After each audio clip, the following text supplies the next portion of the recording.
తెలుగువాడికి దక్కిన గౌరవం జస్టిస్ సుదర్శన్ రెడ్డి ఉపరాష్ట్రపతి అభ్యర్థిగా ప్రకటించడం.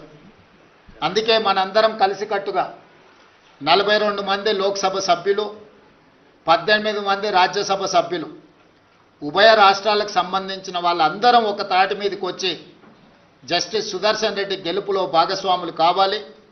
జస్టిస్ సుదర్శన్ రెడ్డిని గెలిపించవలసిన బాధ్యత మన అందరి మీద ఉన్నది. కాబట్టి చంద్రబాబు నాయుడు గారిని, చంద్రశేఖరరావు గారిని, వైఎస్ జగన్మోహన్ రెడ్డి గారిని, జనసేన అధ్యక్షుడు పవన్ కళ్యాణ్ గారిని, ఎంఐఎం పార్టీ అధ్యక్షుడు అసదుద్దీన్ ఓవైసీ గారిని, అదేవిధంగా ఉభయ కమ్యూనిస్టు పార్టీలు ఈ రాష్ట్రాల నుంచి ప్రాతినిధ్యం లేకపోయినా ఇతర రాష్ట్రాలలో కమ్యూనిస్టు ప్రాతినిధ్యం ఉన్నది కాబట్టి ఆయా పార్టీలను కూడా తెలుగు వాళ్ళుగా మన వాళ్ళు సంప్రదించి మద్దతు కూడగట్టి జస్టిస్ సుదర్శన్ రెడ్డి గారి గెలుపు కోసం పని చేయాలి.